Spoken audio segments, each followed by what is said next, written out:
राम मंदिर प्राण प्रतिष्ठा से पहले अयोध्या में हुआ फिर एक चमत्कार। राम मंदिर में काम कर रहे मजदूरों ने जब यह नजारा देखा तो सभी के पैरों तले जमीन खिसक गई। 22 जनवरी प्राण प्रतिष्ठा से पूर्व अयोध्या में इतने बड़े चमत्कार का होना सभी को आश्चर्य में डाल रहा है। कुछ लोगों ने इसके साक्षात दर्शन किए हैं, जिन्होंने अपनी आंखों देखी जो बताएं, उसे सुनकर आपकी भी रोंगटे खड़े हो जाएंगे। आगे बढ़ने से पहले अगर आप एक सच्चे सनातनी हैं और प्रभु श्री राम को अपना आराध्य मानते हैं तो इस वीडियो को लाइक करके कमेंट बॉक्स में जय श्री राम जरूर लिखें। दोस्तों, 22 जनवरी 2024 को राम लल्ला अयोध्या के नए भव्य मंदिर में विराजमान होंगे। इस शुभ कार्यक्रम के लिए पूरे देश में निमंत्रण बांटा जा रहा है। शहर से लेकर गांव तक घर घर अक्षत वितरण में बच्चों से लेकर बड़े तक सहयोग कर रहे हैं। यहाँ तक कि महिलाएं भी घर घर जाकर अक्षत और श्री राम की अयोध्या की फोटो वितरण कर रही हैं।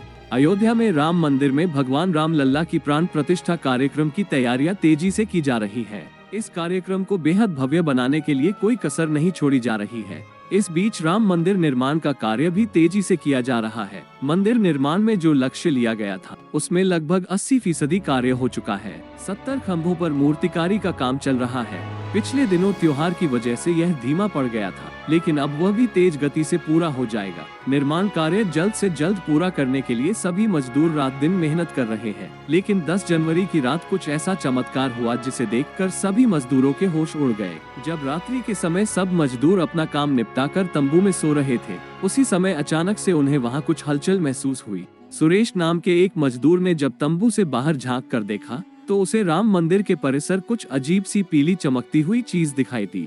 उसने अपने साथियों को जगाना चाहा, लेकिन कोई भी उसके साथ नहीं आया। जब हिम्मत करके सुरेश जब राम मंदिर परिसर में पहुंचा तो वहां का नजारा बहुत चौंकाने वाला था, क्योंकि वहां पर उसे एक बहुत ही दिव्य चमत्कारिक विमान दिखाई दिया, जिसका आकार मोर के समान था, जो दिखने में काफी सुंदर और तेज से परिपूर्ण था, जो कि राम मंदिर परिसर में पिछले क्षेत्र में उतर रहा था। लेकिन उस विमान को नियंत्रित कौन कर रहा था ये समझ नहीं आ रहा था, क्योंकि उस विमान में इतना तेज था कि सामान्य आंखों से नहीं देखा जा सकता था। लेकिन समझ में कुछ ऐसा आ रहा था मानो स्वयं साक्षात भगवान राम पुष्पक विमान के माध्यम से अयोध्या में उतर रहे हो। सुरेश ने ये चमत्कार अपनी आंखों से देखा, लेकिन अचानक से ही वो बेहोश हो गया, क्योंकि वो उसके तेज को कुछ सहन नहीं कर पा रहा था। सुरेश जब सुबह उठा तो वो उसी स्थान पर मौजूद था और उसके साथ ही मंदिर निर्माण कार्य पूरा करने के लिए जा रहे थे। उसने सभी को रोककर रात्रि की सच्चाई बताई, लेकिन सभी उसकी हंसी उड़ा रहे थे।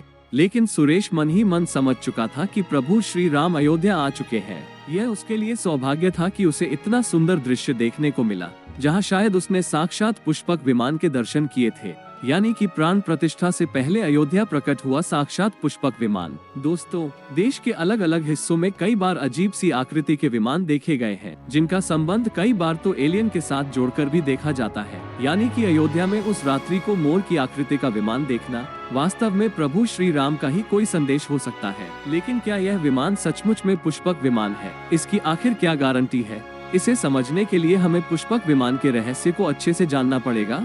आगे हमारे YouTube चैनल अद्भुत भारत दर्शन पर आपको पुष्पक विमान का रहस्य बताएंगे, जिसे समझकर आपको यकीन होगा कि अयोध्या में पुष्पक विमान का प्रकट होना कलयुग का सबसे बड़ा चमत्कार है। रामायण में पुष्पक विमान का जिक्र है, जो पहले कुबेर के पास था। इसके बाद रावण ने उसे अपने सौतेले भाई कुबेर से लंका समेत बलपूर्वक हथिया लिया था। फिर रावण इसी के जरिए कहीं भी आता जाता था। रावण को हराने के बाद ये विमान श्री राम के पास आ गया। वो जीत हासिल करने के बाद इसी विमान के कहीं जगह होते हुए अयोध्या पहुंचे थे। रावण ने इसी के जरिए पंचवटी आश्रम से सीता का हरण किया था और उन्हें उस पर बिठाकर लंका ले गया था। कहा जाता है कि पुष्पक विमान आज के विमान की तरह था। पुष्पक विमान के जरिए रावण हवाई मार्ग से सफर किया करता था। रावण को मौत के घाट उतारने के बाद उसी विमान के जरिए प्रभु श्री राम, माता सीता और लक्ष्मण लंका से अयोध्या लौटे थे। रामायण में जिस तरह से पुष्पक विमान का जिक्र मिलता है, उससे तो यही लगता है कि यह आज के हवाई जहाज की तरह था, लेकिन तकनीक के मामले में मॉडर्न एरोप्लेन से कहीं आगे था। रामायण के सुंदरकांड के 7वें अध्याय में पुष्पक विमान के बारे में जानकारी मिलती है।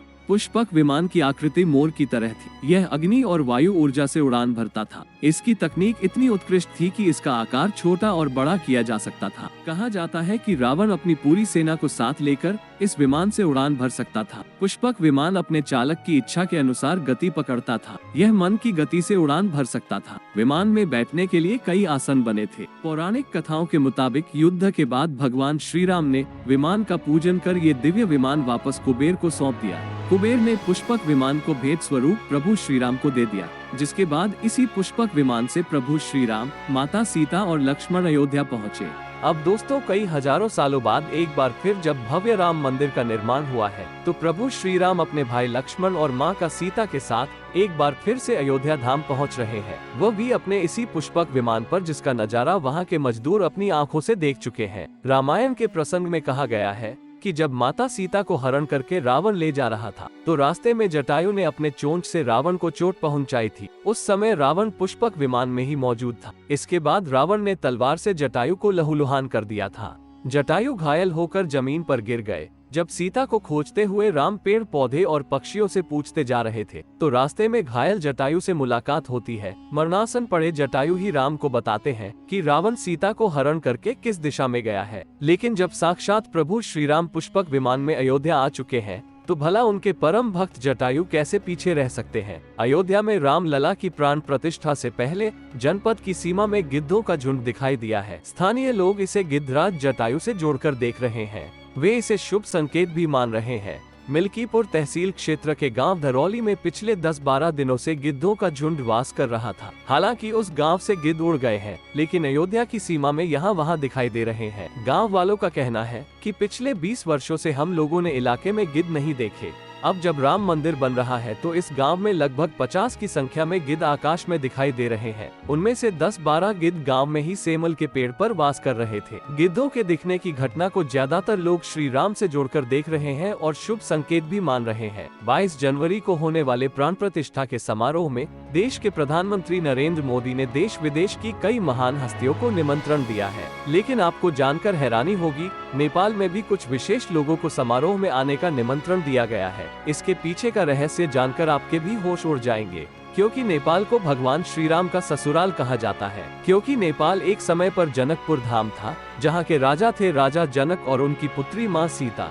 वहीं पर भूमि में से प्रकट हुई थी जनकपुर धाम, जिसे मिथिला भी कहा जाता था। मिथिला संस्कृति में यह मान्यता है कि जब बेटी का गृह प्रवेश होता है, तो उसके मायके से तोहफा और अन्य सामग्री भिजवाई जाती है। इसी परंपरा के मुताबिक जब प्रभु राम का मंदिर में गृह प्रवेश होगा, तो सीता जी की ओर नेपाल से अयोध्या उपहार आ रहे हैं, जिसे भार यात्रा का नाम दिया गया है। राम मंदिर की प्राण प्रतिष्ठा के लिए भगवान राम के ससुराल नेपाल के जनकपुर से कपड़े, फल और मेवा के साथ साथ उपहारों से सजे 1100 थाल आने वाले हैं। इसमें आभूषण, बर्तन, कपड़े और मिठाइयों के अलावा भार भी आएगा, जिसमें 51 प्रकार की मिठाइयाँ, दही, मक्खन और चांदी के बर्तन शामिल होंगे। 22 जनवरी को प्राण प्रतिष्ठा समारोह होने वाला है। इसके लिए श्री राम जन्मभूमि तीर्थ क्षेत्र ट्रस्ट की तरफ से भगवान राम की ससुराल नेपाल के कई गणमान्य लोगों को निमंत्रण पत्र भेजे गए हैं। दोस्तों, आज हम राम मंदिर को बनते हुए देख रहे हैं, ये हमारा सौभाग्य है। लेकिन इस भव्य राम मंदिर के बनने में कई हजारों कारसेवकों और राम भक्तों का बलिदान छुपा है।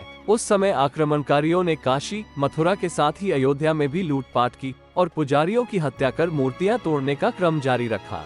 लेकिन 14वीं सदी तक वे अयोध्या में राम मंदिर को तोड़ने में सफल नहीं हो पाए, क्योंकि हर बार राम मंदिर और अयोध्या की रक्षा करने के लिए आसपास के राजा मदद भेज देते थे। हजारों साधुओं ने भी मंदिर की रक्षा के लिए अपने प्राणों की आहुति दे दी। विभिन्न आक्रमणों को झेलते हुए श्री राम की जन्मभूमि पर बना भव्य मंदिर 14वीं शताब्दी तक बचा रहा।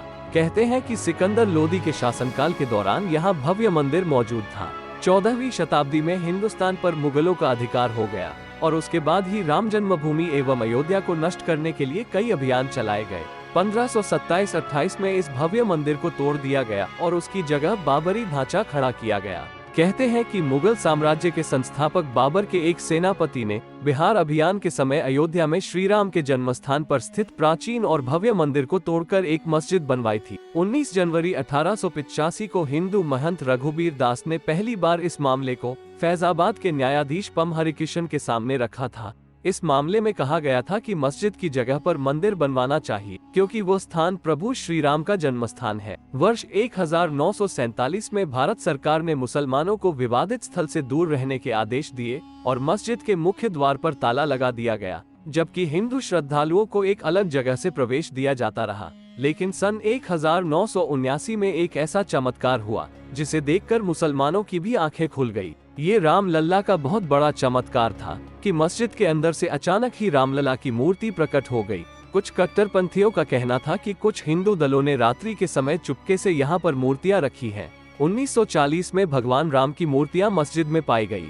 मुसलमानों ने इस पर विरोध व्यक्त किया और दोनों पक्षों ने अदालत में मुकदमा दायर कर दिया। सरकार ने इस स्थल को विवादित घोषित करके ताला लगा दिया। 30 अक्टूबर 1990 को हजारों राम भक्तों ने मुख्यमंत्री मुलायम सिंह यादव द्वारा खड़ी की गई अनेक बाधाओं को पार कर अयोध्या में प्रवेश किया और विवादित ढांचे के ऊपर भगवा ध्वज फहरा दिया।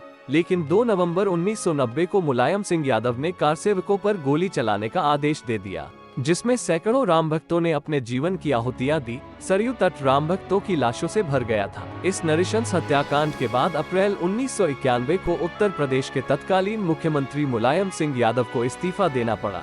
उस समय कोठारी बंधुओं के बलिदान की चर्चा खूब रही। दिसंबर 1992 को जब विवादित ढांचा गिराया गया, उस समय राज्य में कल्याण सिंह की सरकार थी। उस दिन सुबह करीब 10:30 बजे हजारों लाखों की संख्या में कारसेवक पहुंचने लगे। दोपहर में 12 बजे के करीब कारसेवकों का एक बड़ा जत्था मस्जिद की दीवार पर चढ़ने लगता है। लाखों की भीड़ को संभालना सभी के लिए मुश्किल हो गया। दोपहर के 3:40 पर पहला गुंबद भीड़ ने तोड़ दिया। फिर 5 बजने में जब कुछ वक्त बाकी था, तब तक पूरे का पूरा विवादित ढांचा जमींदोज हो चुका था। भीड़ ने उसी जगह पूजा अर्चना की और रामशिला की स्थापना कर दी। मुख्यमंत्री कल्याण सिंह का साफ आदेश था कि कारसेवकों पर गोली नहीं चलेगी, जिसके लिए महान कल्याण सिंह जी को हम शाश्वत प्रणाम करते हैं। दोस्तों, राम मंदिर को बनता हुआ देखना सौभाग्य है, लेकिन जब भी हम इसके पीछे हजारों हिंदुओं का बलिदान देखते हैं तो हमारी आंखें नम हो जाती हैं। इस पूरी वीडियो को देखने के बाद आक्रमणकारियों के लिए आपकी क्या विचार है, इसे कमेंट बॉक्स में जरूर बताइएगा। हमारे महान शहीदों के लिए आपकी श्रद्धांजलि नीचे कमेंट बॉक्स में जरूर दीजिएगा। वीडियो अच्छी लगी हो तो लाइक जरूर करें और हमेशा ऐसे सत्य चमत्कारी घटनाएं देखने के लिए हमारे चैनल को सब्सक्राइब करके आप बेल आइकन को प्रेस जरूर कर ले। अभी के लिए आप सभी दर्शकों को जय श्री राम।